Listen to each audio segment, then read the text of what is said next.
Diane, do I see a full room? There looks like there's a full room of people there. Ah, there we are. Ah, there's the students. Yes. Hi. Hi, nursing college students. Great to see you. Hi, Hey. Dr. Phyllis. Hi, Dr. Phyllis. How are you? I'm fine. Hi. Good Hi. to see you. Good to see you. Sam is here and Faith. Felix is here. Wow. Yay. Hi, Sam. Shem? Am I pronouncing your name right? What about Julius? Should we wait for Julius? Dan, what do you think? I don't know if he's on here. I think we can start it off. He can join us. Okay. Okay. And hi, Esther. How are you? Hi, Humphrey. Hello. Good to see you. Hi. Great. Great. Okay. Let's go ahead and get started then, and hopefully people will just join. Dan, why don't you start us off? Thank you so much, Diane. And everybody is most welcome for today's very important workshop on model approaches to cleanliness and organization. Because of disorganized working environment, health workers may make mistakes or even deal with patients badly, though unintentionally. The interest of staff for taking care of patients are often lost due to disorganized work environment. The change management is thus needed as a breakthrough to meet the staff satisfaction and patients' demand with code of ethics. Such a change is also essential if the authorities intend to retain the precious and talented healthcare providers at the workplace. Initiation of the process with the 5S and Kaizen, otherwise known as continuous quality improvement towards total quality management, TQM, brings the necessary changes in the hospital to enhance staff morale and client satisfaction. This can be done by the top and middle managers with special care to strengthen capacities of all staff. Careful and meticulous tuning is needed for cultivating positive and upward spiral in quality improvement. And today, that's what we are going to indulge ourselves in. And the presenters for today include Dr. Morgan Ndaga, myself, Michael Rizzo, and Bill Plows. You are all welcome. Thank you. Before we jump deep into this discussion, the heads of department will introduce themselves and make a mention of an area that needs to be improved. So HODs are most welcome. Thank you. Okay, thank you. My name is Dr. Morgan Daga. I'm the Chief Medical Officer of Matibabu Foundation. I'm also the head of the Quality Improvement Team. And where I think, or what I think is a low-lying fruit when it comes to cleanliness and organization, when it comes to the hospital is basically, we discuss it and I call it decluttering of the hospital. Basically identifying equipment that are not being used, equipment that is not wanted within the organization, and getting rid of it, basically. Thank you. Good evening, everyone. Good evening. Hello. Yeah. Yes, my name is Felix Otieno Dugol. I'm the Deputy Clinical Officer in charge of Matibabu Ukwala Hospital. The areas, basic areas, it has been said, quality, as per today, we are going to talk about the quality improvement. But basically what I would add, though Ken, me on behalf of Ken, because Ken went to TB meeting, to a sensitization meeting. Yeah, so majorly in terms of cleanliness, the area I would speak about, I think, is more of how we would improve on individual area workplace cleanliness. That is what I would say as per now. Okay. Thank you. Hello, Dan. Hey, Dan. Yes, good evening. Good evening. Good evening. I'm Dan Good evening. Ogota, the M&D officer for Matibabu. Actually, I'm concerned with the overall cleanliness of the departmental, as this will improve the quality of the service. The cleanliness is part of the quality, so the general cleanliness of all the departments. Yeah, Great. but we have a problem of network, so it's on and off. Sorry for that. All right, thank you so much. That's terrific. I think we said James is next, Obuti. James, yes. Okay. I'll be very brief, but from my background, I can say that the cleanliness of the hospital is actually a very important area, and it covers all the departments within the hospital, to include the cleanness of the hospital equipment, cleanness of the surfaces, and ensuring that even the overall cleanness of the compound is actually observed. And again, we look at the protocols and the principles involved and the SOPs that accompany cleanness of all the departments. And I believe it is one of the ways that can be used to reduce infections again within the hospital. Thank you. Thank you, James. And Esther. Good evening, everyone.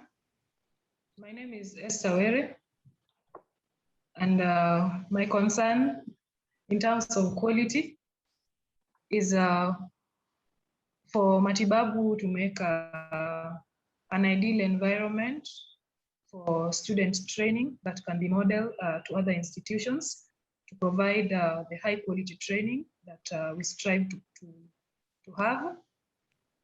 And the work environment entails the equipment and the staff, the flow of work to provide the quality services to the patients. Thank you. Thank you. And I should mention, I thank you both, James and Esther. As we do this process, you'll want to think about the college facility, since that's where you are.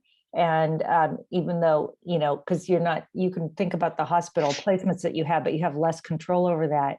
But as we do this improvement thing, you can think about the building, and what goes on in the actual college rather than just the hospital as well.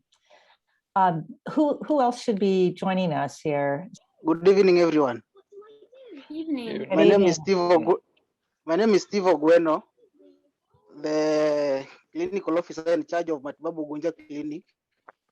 My only concern on matters cleanliness is to improve the frequency at which we do, the improvement of the frequency at which we do our general hospital cleanliness, because this would help to improve the outlook of the facilities, both Okwala and Ogunja clinics. Thank you.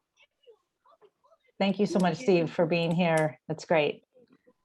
Welcome. And Nicholas. I'm Nicholas Yeko, pharmaceutical technologist in charge By role, I oversee pharmaceutical activities within Matibabu, that is the both centers. And pertaining cleaning, as cleanliness defines a healthy environment, with the situation we have right now, is a risk which defines a frequency of cleanliness.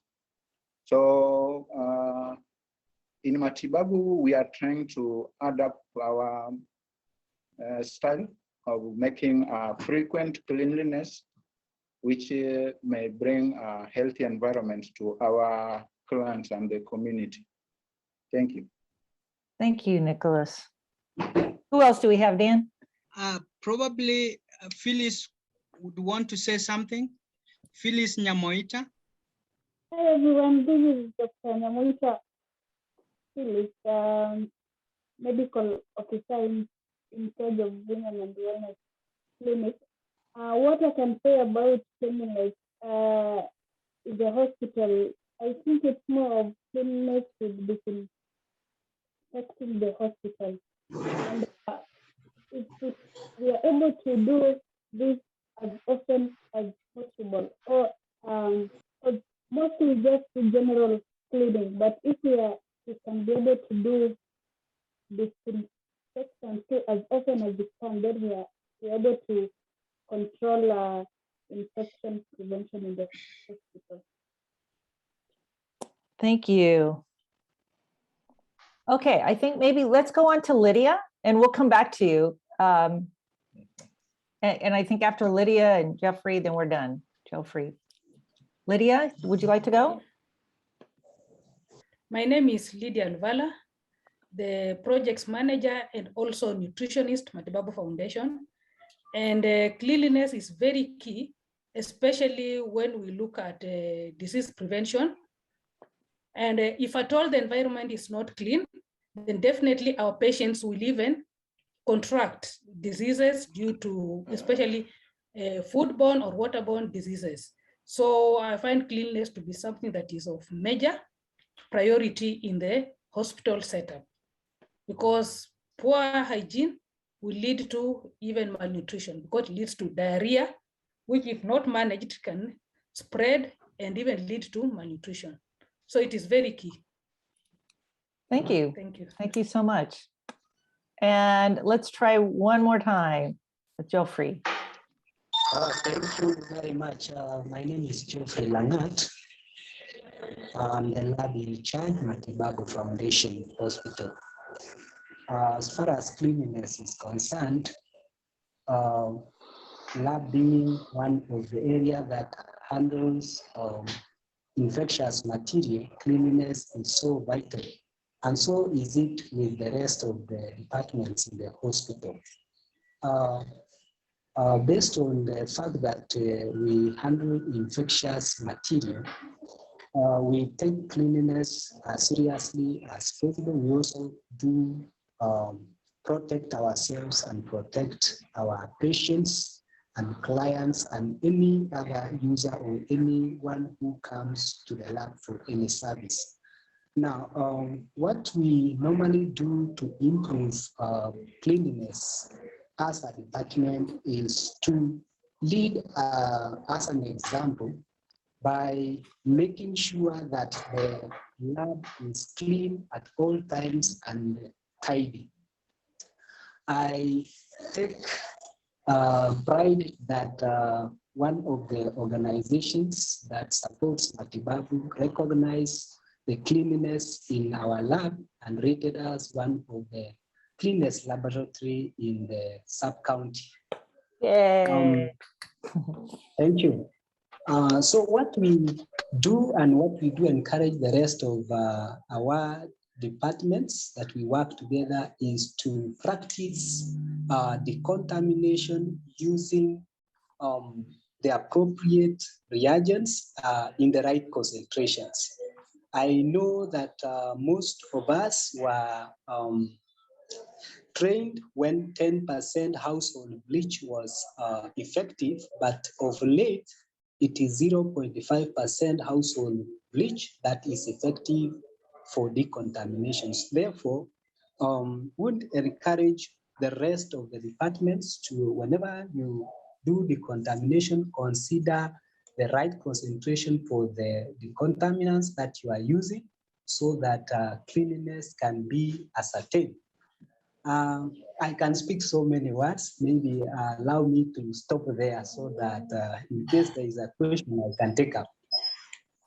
Jeffrey, thanks. That was really a great place to end. Appreciate you and the work that you've done. And I do think because you've worked so hard on this, you have a lot to share with the rest of the team. So I hope you go into that in more detail in the future.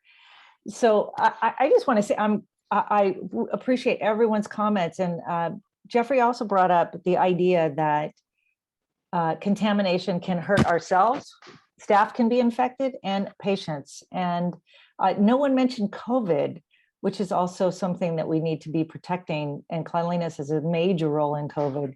So I know Dr. Morgan is going to say that. He's going to share right now kind of where we are right now with our procedures. And are you going to share your screen, Dr. Morgan, or would you like us to put it up for you? Let's share your screen. Okay, all right, I will do that. We can have Tara put it up. Okay, Tara, go ahead. Okay. You can go ahead and start. She'll have it there in a second.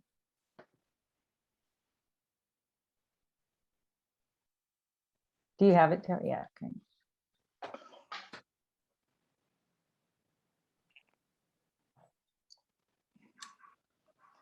Once again, hello everyone. We'll have a very brief presentation of hospital cleanliness.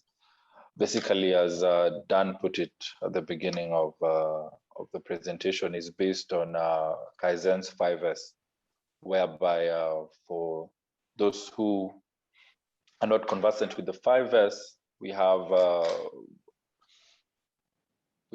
next slide, we have SOT, where basically, in simple terms, we have what is needed. In this case, for cleanliness, we have what we need for cleanliness. As Langat put it, the household bleach, call it buckets, call it things that keep us safe. Then the next S is straighten, whereby you have what is needed ready there next to you. For example, in terms of organization, when you're handling an emergency, when you have the emergency medication in pharmacy and not right there next to you, then the medication in pharmacy doesn't work.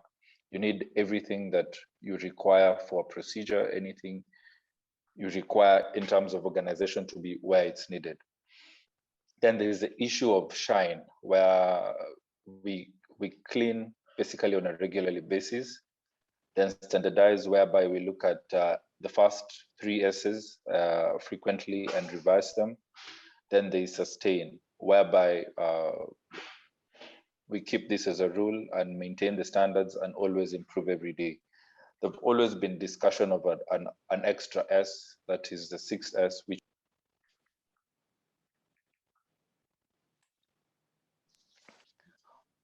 okay, got lost there a bit, but then there's the issue of safety. So let's go to the next slide.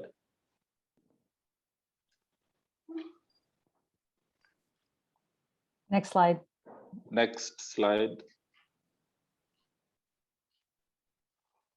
So when it comes to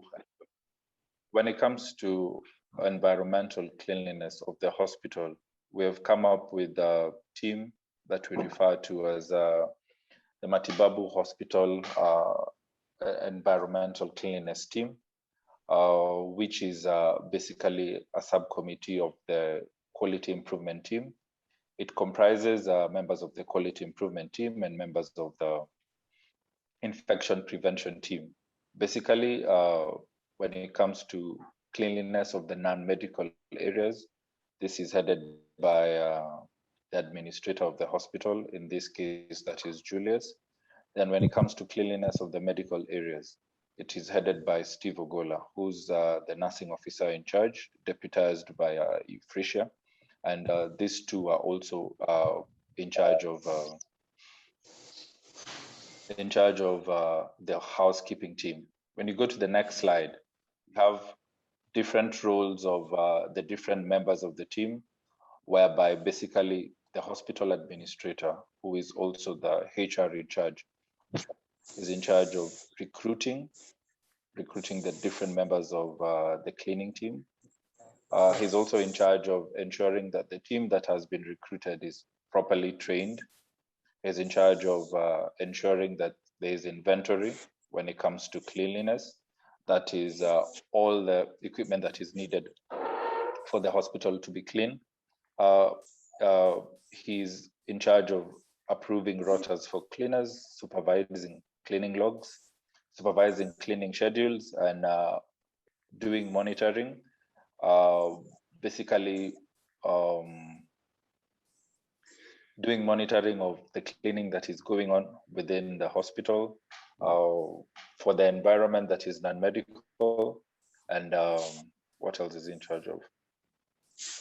Maintaining supplies and ensuring the hospital infrastructure that is involved when it comes to cleanliness. Those are the wash infrastructure in shape. Then we have the nurse. The nurse is basically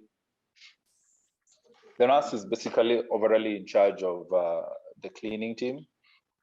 He or she supervises cleanliness of the hospital medical areas, is involved directly in the training of the hospital cleanliness team. He trains cleaners on medical areas cleaning and SOPs, also approves cleaning logs, supervises schedules, and he does on-site supervision of cleaning or basically on-site supervision of cleaning, whereby when we have new cleaners, they're supervised and they're trained on how to properly do the cleaning. This is followed by the different HODs, the HODs that is lab, HODs pharmacy, HODs nursing in charge, HODs that is theater, and also the clinical officer in charge. These ones make part of the hospital cleaning management team. Basically, they are in charge of cleanliness of the environments they use. For example, Langat is in charge of cleanliness in the lab. Pharmacy is Nick. The CEO in charge is Ken, and in theater we have Meshach. So in this team, to have a feedback and feed forward mechanism of passing information, and I also want to recognize a participant in this meeting. We have the cleaner in charge, who is Obimo. So his role is to basically have a communication channel between the hospital in charges and his team.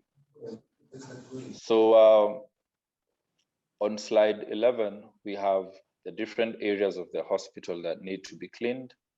Basically, the team has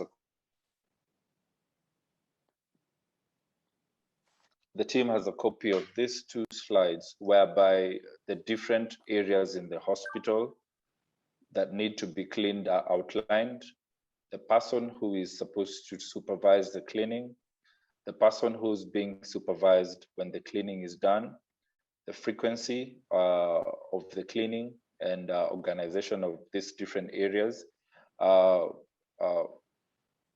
frequently the cleaning needs to be done, how frequently the cleaning needs to be monitored, what is needed for the cleaning to be done in terms of inventory, and what is needed in terms of personal protective equipment when we're doing the cleaning and organizing of these different areas within the hospital. So all this is in the initial process, as Dan would put it, and we strive to have a system whereby there is feedback between the team that does the cleaning, the team that does supervision, and the management of the organization, so that we can have a seamless way whereby there's continuous improvement of the cleanliness and organization of the hospital environment. Thank you. I had a bit of a connection issue, but I hope everyone got everything I said. Thank you.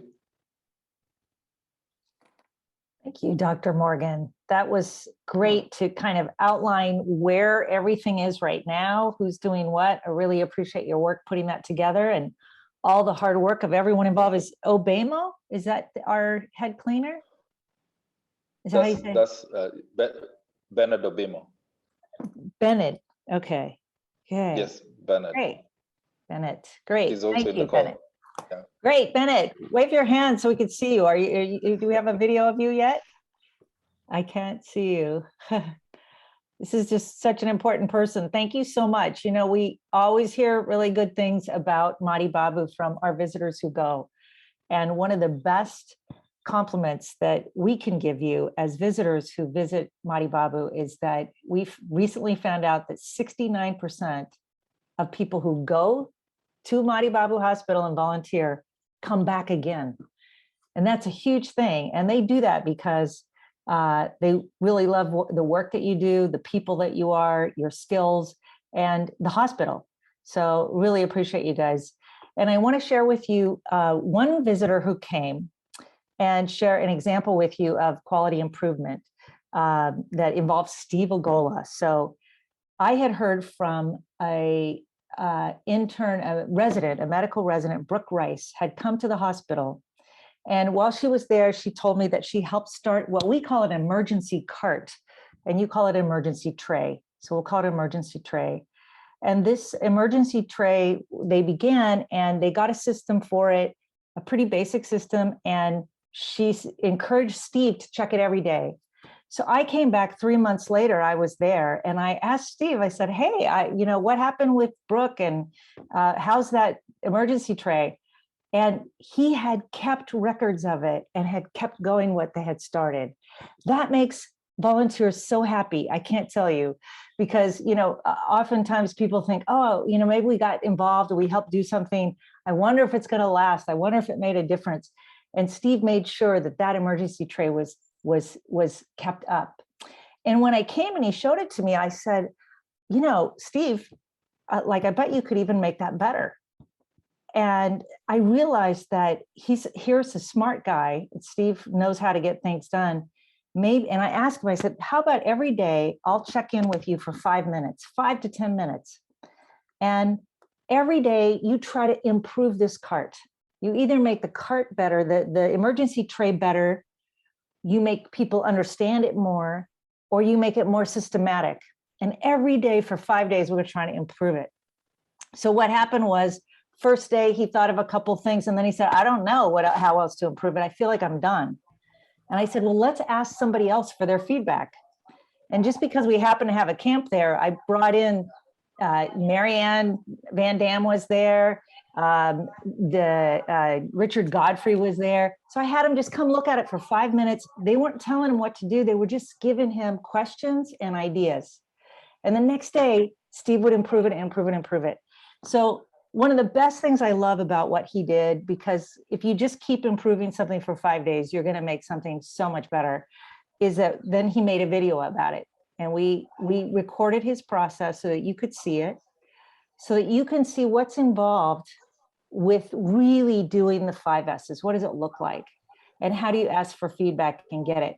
And my goal is that each one of you who are a leader in Mati Babu, each staff member will find one task that they want to improve. And when they think they're done, to go get another staff member and get feedback and see how can you make it even better. So let's watch that video together. And I want to thank you, Steve, because you're on the road to greatness. When you keep improving, then you can't help but keep getting better and better. So thank you.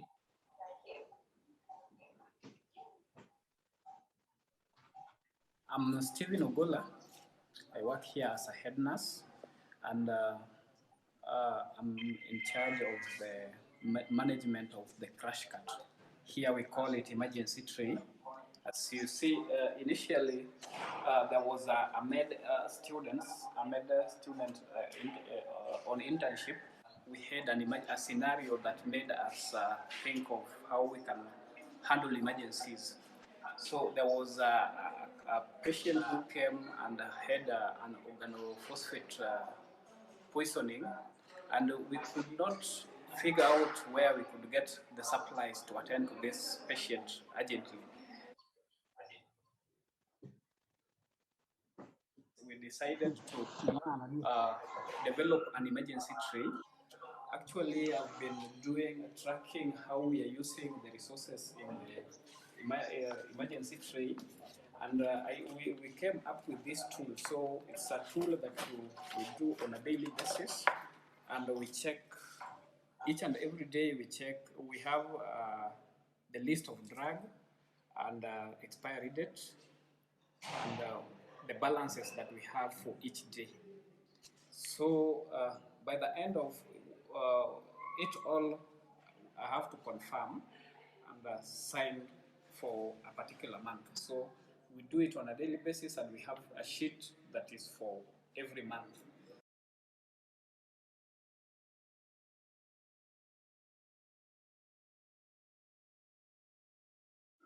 And this emergency tray initially was in a box like this, where we used to keep it inside this cabinet. So I want you to, in your spare time, in your medical spare time, look at the World Health Organization website for emergency carts and how they should be organized. And it has different drawers. It has all the stuff for intubation, all the stuff for emergency IVs, all the medications that you might use in an emergency, everything. And on top of that is a cardiac monitor and defibrillator. So from here, well, it was in this box. Then I saw that we could not easily sort the medications if we wanted them urgently.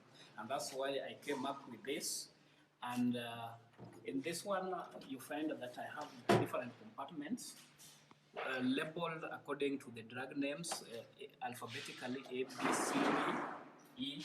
So this one, I thought it was easier to see. You can one could easily take medication from here. And in the lower compartment, I have IV fluids, intravenous fluids, and the intravenous fluid accessories. Here we have granulas, we have syringes, sterile water for injection, strapping, and the cannulas and giving sets. In the lower compartment, you find that we have nasal prongs and pediatric ambu bag and adult ambu bag. So with that, I found it easy in case we are having emergency. For example, if we have a child coming in with respiratory distress, you can just pick a nasal prong, then you put it in the oxygen cylinder, which is already there with oxygen. Then you are good to go. So as I continue developing this, I realized that this this tray where I'm keeping the emergency medication was not movable. So I've decided to look for a movable one. This one is having wheels, so I want to transfer the content there into this one.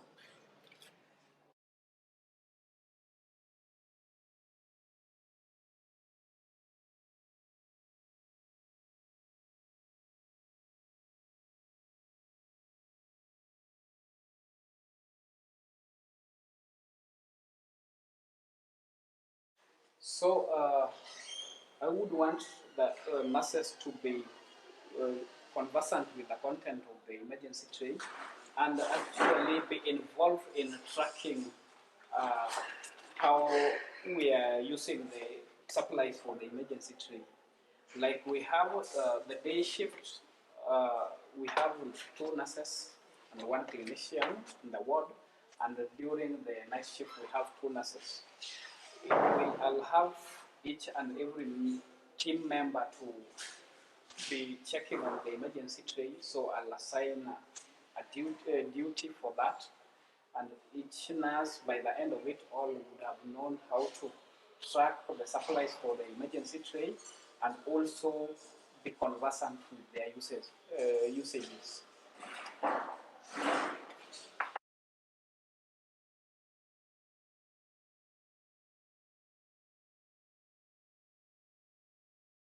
created a WhatsApp platform where we share about the importance of the emergency tray. I've also involved the clinicians because we work together as a team to help our patients. So on Wednesday next week, I'm also organizing for a continuous medical exam on the same, on emergency tray.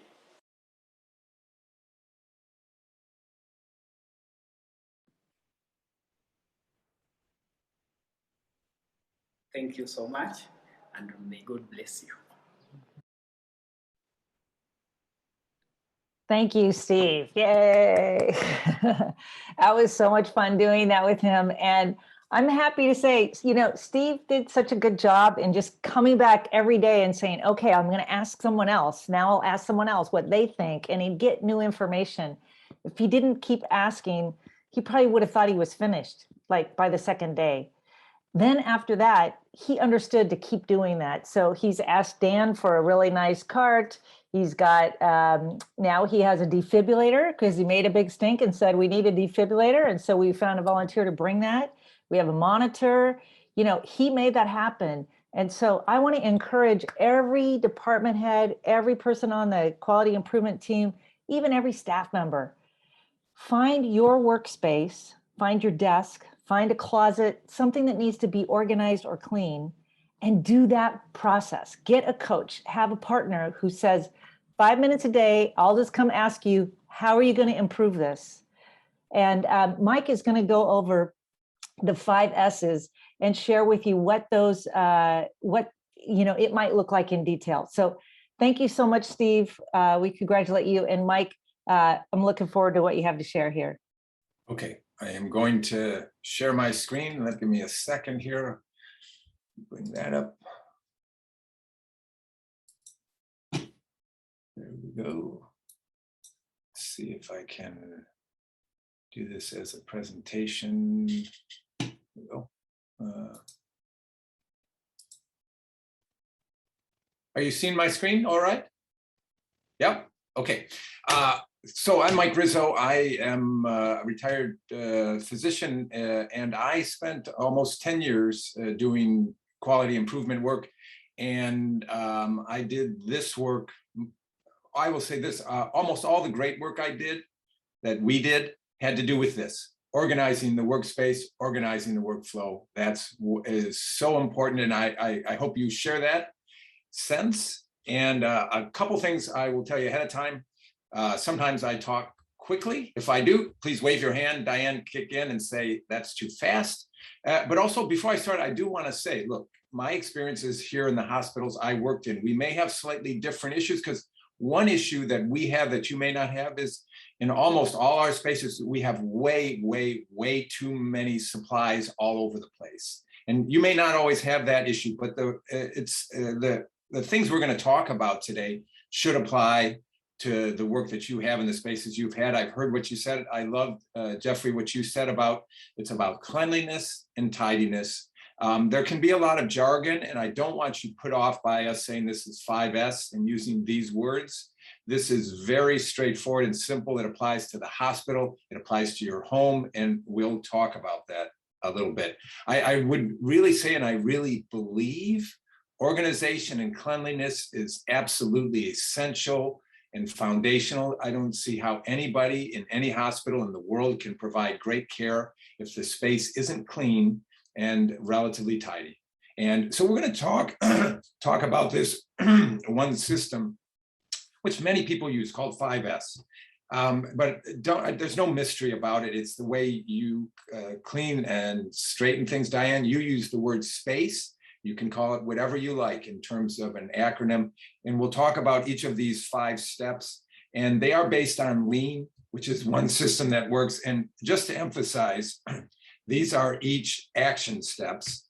And we'll talk about each of them rather briefly today. So let's see, why isn't that advancing? There we go. Okay, so first, a little bit about why it's so important. Whether you are talking about safety, quality, efficiency, or cost containment, the ways to get there are virtually identical. I'll just ask you a simple question. Can you provide high quality patient care safely and efficiently if your space isn't clean? I don't think it's possible. And I heard all the comments. I think you would agree. I see Dr. Morgan, I think he started to nod there. And I'll make another point about organization and cleanliness. It's the way to do it is quite simple. And I will also say it's very difficult. if that is possible. It's simple. The steps you need to do are simple. It's very difficult to maintain that space like that. Humans are messy. We are messy, and it's not your hospital, it's my hospital, it's every hospital in the entire world. We tend to make things a mess and not put them back. So we'll talk a little bit about how to get there. Those first two steps are how you do it. The last three steps are how you keep it that way, which is what is extremely difficult at times. Not quite sure why this isn't advancing for me here. There we go. Okay. So I will just start here to emphasize how important it is. There's a very famous, important, great hospital system in the United States called Virginia Mason.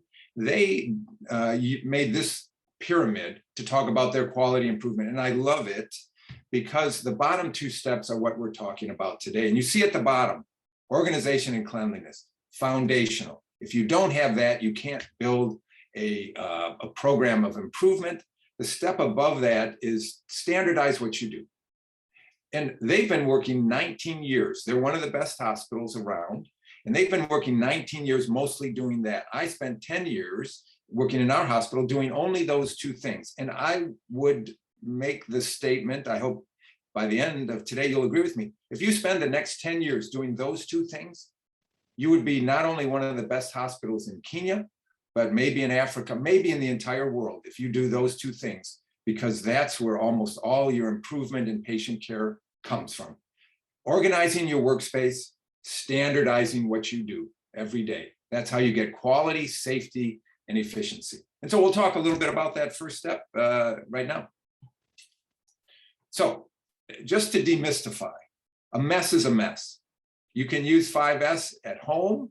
These are workspaces, and it's the same problem in your kitchen, in your workshop, in your kids' playroom, or what we're talking about down here in the lower left, in your supply room. This was a supply room in the hospital where I worked. Can you imagine trying to find something in there? Can you imagine how unsafe it is to go in there and try to paw through all those boxes? And Steve, I love what you said. In an emergency, could you go in there and find what you need? I don't think so. I know I couldn't. And, this isn't my workshop. I was too embarrassed to show you my workshop. Wow, what am I doing? I'm drawing lines all over my, I don't know what's quite going on here. That isn't my workshop, but you couldn't possibly do safe work in your workshop. I apologize. I don't know what that red line on the, we're gonna go because I'm not sure how to get it off right now. So let's talk about these 5 steps.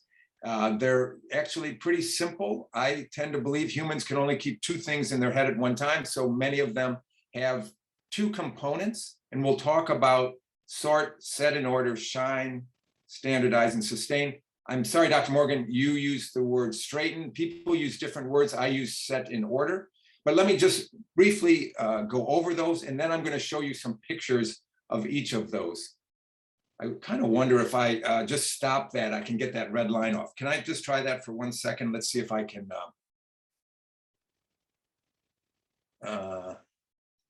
No, I don't seem, oh my goodness. It's really not a problem for us. I know, I just went past the, oh, here, I can go backwards here, I think, okay. Okay, so sort. Sort has 2 components. Sort means, I heard what you said, Dr. Morgan. The first step is get the stuff you don't need, that doesn't work, that's expired, get it out of the workspace. In fact, get rid of it if you, get rid of it if, wow, that is really weird. Okay, get rid of it if you're not using it. That's the first part of sorting. The second part is also important. Take the things that you use all the time and put them close to you. If you don't use them often, put them in the supply room. You need to be able to get them but only keep the stuff in your workspace that you use frequently. Otherwise, you'll be overwhelmed, and if you have a lot of stuff there, you won't be able to find it. So 2 parts of sort. Now, once you have the things you need in the space you need, like Steve, like your cart, you put the stuff you need for an emergency, then you have to organize it. That's what set in order is. I love that statement, a place for everything and everything in its place. And this is a step that's very useful. Make it visually obvious where things go. Steve, I loved your little dividers that were in that one drawer, because you open that drawer, if you see an empty spot, you know something's missing, and then you can go put it back in place.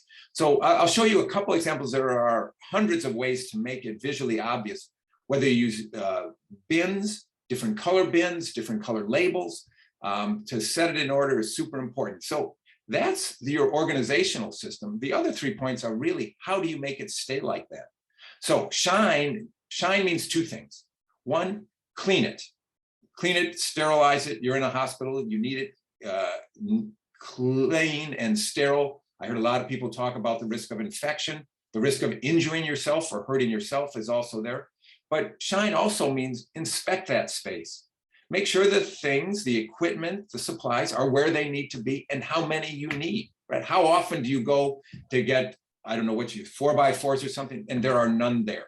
Then you waste time, you go find something else, or maybe you make do with something else. So you actually want to both clean it and inspect it to make sure the things that you decided should be there. Then standardize means, okay, you've agreed. Just like you, Steve, I loved what you had. I saw your folder. You set it up, and now you have a folder that says this is how it should be, because it's not just one person who needs to know, it's everyone who's there. It's the second shift, it's the new employee. So you need to document how that is. And I will tell you, and I'll show you this, pictures are super great about doing that. It's so much easier to look at a picture and organize it than look through a list of things on paper or a document. And then the last part, which is potentially the most important, and Dr. Plautz will talk about this more than I will. You have to train everyone. To sustain, you need to train everyone, and then you have to go back and check and audit. If you don't check and audit, it will fall apart, and after a month or 2 months, you won't even be able to tell you did this. So let me show you some examples. We only have a little bit of time today, so I'm just going to show you a high level what this looks like. So, and many of these are examples from the hospital where I used to work. So, first part of sort, separate what you don't need and get rid of it. So on the left over here, you see a picture. This was a clinic. These were all, they saved over 3 months, all the expired supplies and things, and they just kept them. These are all things that you can't use because they've been expired. If they're sitting on your shelf, it's unsafe and it clutters the space up. Get rid of them. These were a couple great examples from a clinic. They said, well, why do we stock 2 different size medicine cups? Do we need that? You didn't. They got rid of one. This was a head and neck department. They had 7 different types of the ear tubes they put in children who have effusions in the middle ear. And they asked people, do we use them? And the reality was they only ever used 4, but they stocked 7. So they got rid of the others. They didn't need them. And then the second point is also important. If it's used frequently, keep it close to where you use it. If you don't use it often, put it back in the back supply room. Now, I hope I say this word right. So this is, you do this at home, right? On your table when you eat, you keep the salt and pepper there, but you don't keep the tangawizi. Did I say that word right? Is that ginger? I tried to.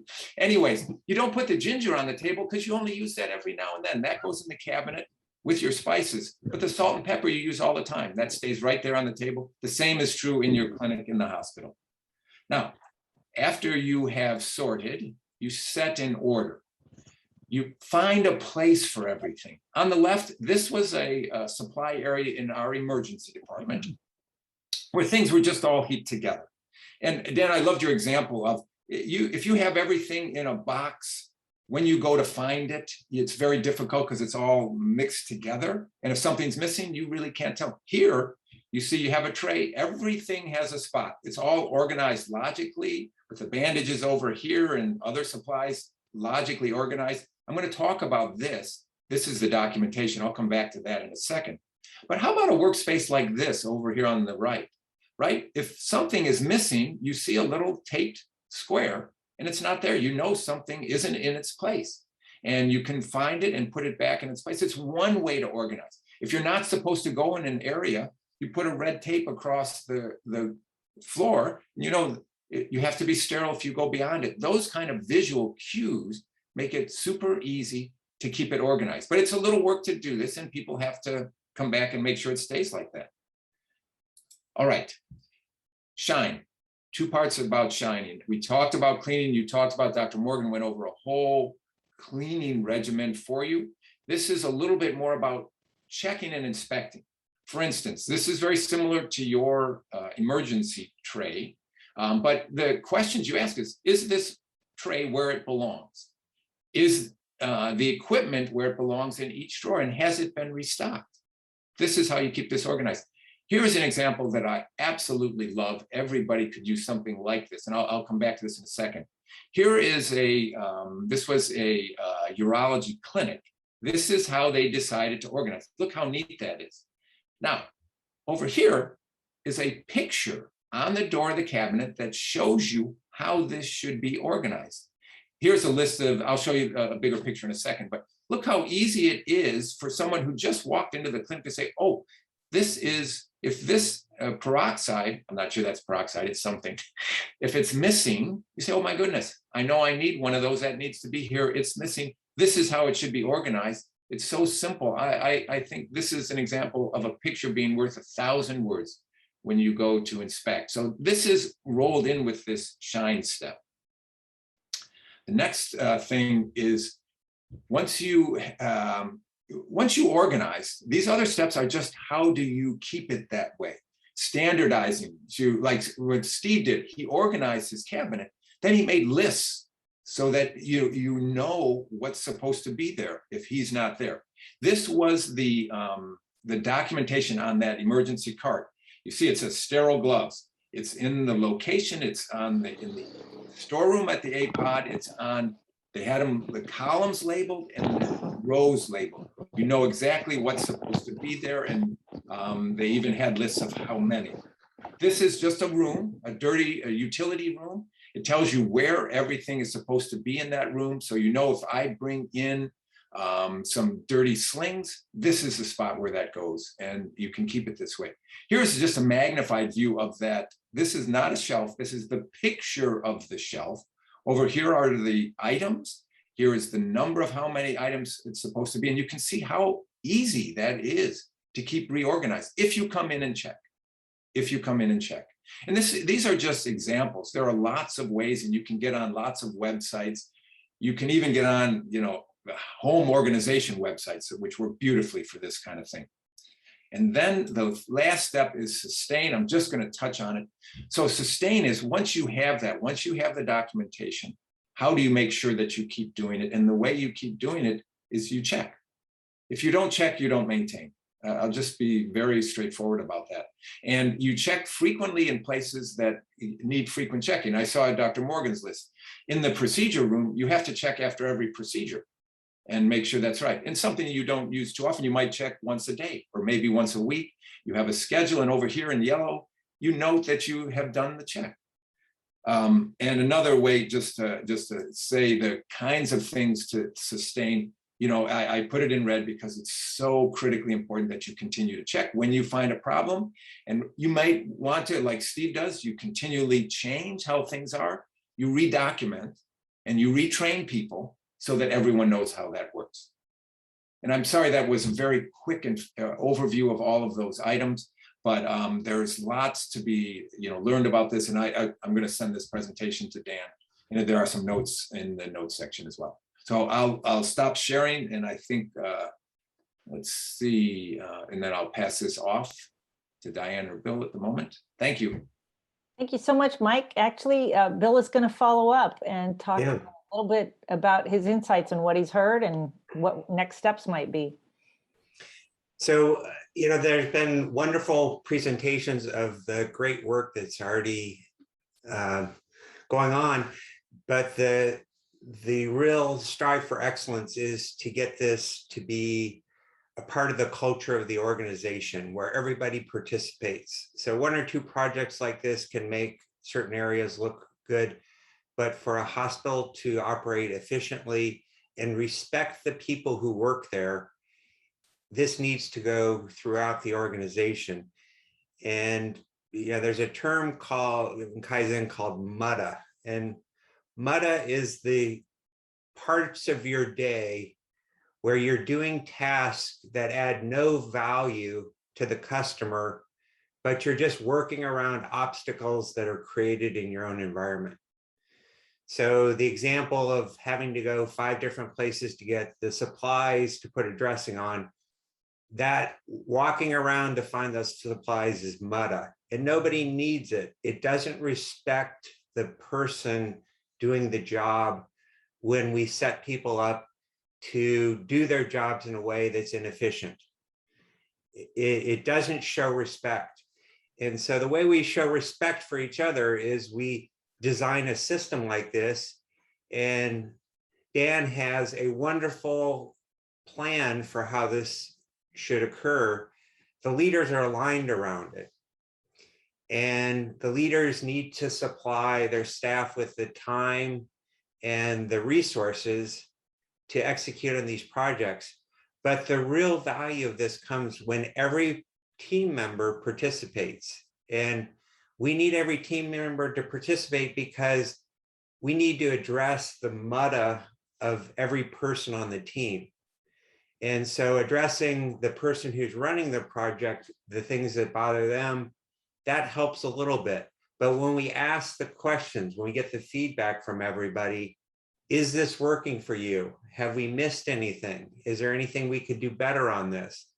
And then integrating that information from everyone on the team and refining the plan to respect the things that people have brought. That's where this really gets to the high level that leads to organizational success. And so you have all the pieces here, but this is really how to make it sustainable. The leaders have to go out and work with people and find out what the barriers are, help address the barriers, and allow these projects to continue to develop. And that's how projects like this are sustained. If you build it in a week and then you forget about it, it only takes 3 or 4 weeks for things to fall apart. But if you build it with the intention of continuously refining it, it will be sustained and get better. And I just want to, put this in the big picture that, you can run a clinic with less organization, less cleanliness, less tidiness. But when you step up to a hospital, things get more complicated. There's more moving parts. There's more need for sterility and patient safety. But we're moving towards an operating room. And we have the intention of building an operating room. And at that level, the level of sterility, the level of cleanliness, the level of organization needs to be very high. And I'm sure that continuing along this road, by the time we get there, we will be ready to organize things in a way and execute in a way that's really consistent with a world-class operating room. And we'll have that very soon. So, Dan shared his plan with me about, what's behind this. It's an excellent plan. The leaders have all expressed the projects they're going to work on. It's just up to every team member to do their participation. There's no hospital, there's no home, there's no shared environment where people can do this if everybody doesn't participate, because one person can mess it up for everybody else.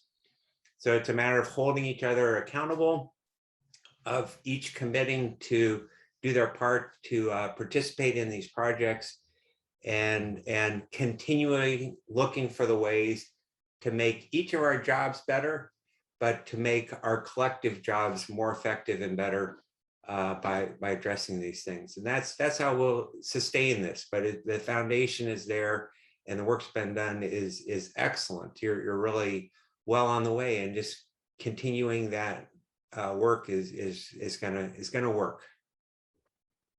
Thank you so much, Dr. Bill. That's what everyone says about this process is the hardest part is maintaining it.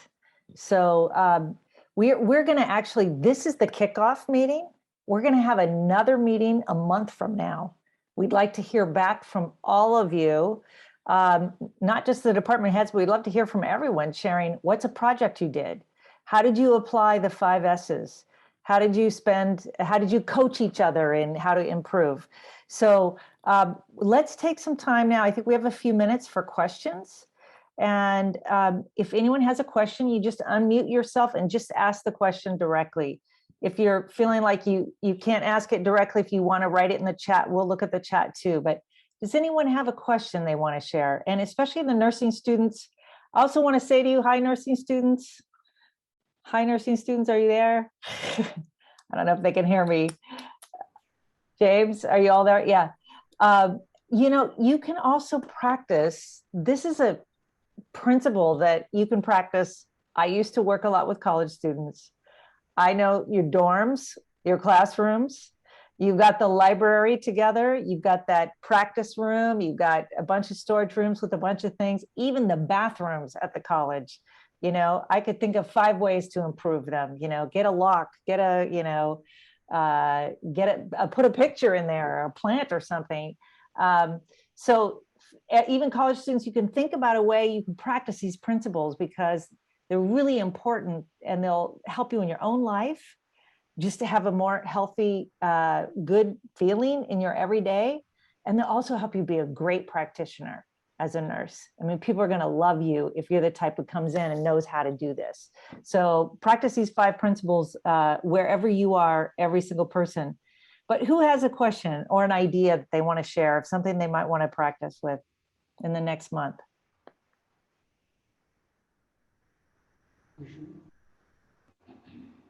I also, while we're here, I should give a moment for Julius to introduce himself. He was having connectivity issues and he's been able to join. Julius, do you want to say hello to the group? I know you're a very important person in the organization, and with this process, you'll be leading a lot of it.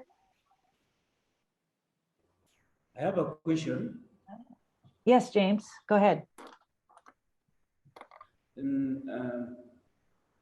I don't know, I'm not so sure. I need to be clarified whether these people who are involved directly in cleaning the hospital places, do they go through some orientation or some form of training before they are maybe left to take care of these particular cleaning duties? Thank you.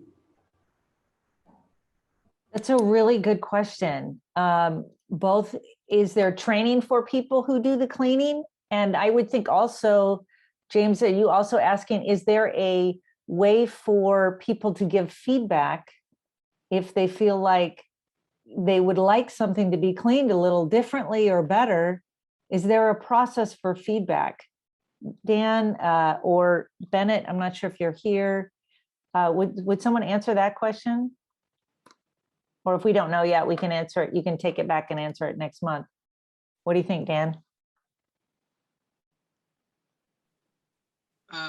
Generally speaking, we hire those people who have done cleaning elsewhere, but the kind of cleaning they do elsewhere is different from the hospital. So Abuti's point is very important. Probably it's a pointer to us retraining our current cleaners on how to do the cleaning in the hospital setting. Great, thank you, Dan. Probably also because of COVID, there are different, you know, there are additional cleaning routines that probably need to be happening as well. Because with COVID, of course, the surfaces need to be cleaned quite often for protection from COVID. Great question, James. Another question.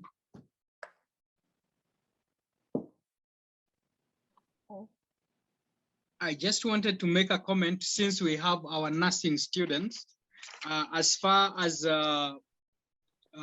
environmental cleaning is concerned. So for the student and probably the rest, the environmental cleaning is fundamental principle of infection prevention in healthcare settings. contaminated hospital surfaces play an important role in the transmission of dangerous pathogens, including what we call as Clostridium difficile and antibiotic-resistant organisms such as methicillin-resistant Staphylococcus aureus, otherwise abbreviated as MRSA, and vancomycin-resistant enterococci, otherwise abbreviated as VRE. Therefore, appropriate disinfection of those surfaces and equipment which patients and healthcare personnel touch is necessary to reduce exposure. I was mentioning this because the students may be interested in some of those terminologies. Thank you. Great. Thank you, Dan. Other questions? Well, are there any other questions or anyone who says like, this is a project I want to take on? Is anyone thinking like, okay, this is one I want to do? Yeah, can I add a question, Dan? Is there any exam room, supply room that people say, hey, that could be better organized? I would like to do that. Anyone who works there have an idea of a specific small space? You know, you can't take on the house. Is there a small space you say, well, that is aggravating to me, I would like to clean that up? Anyone?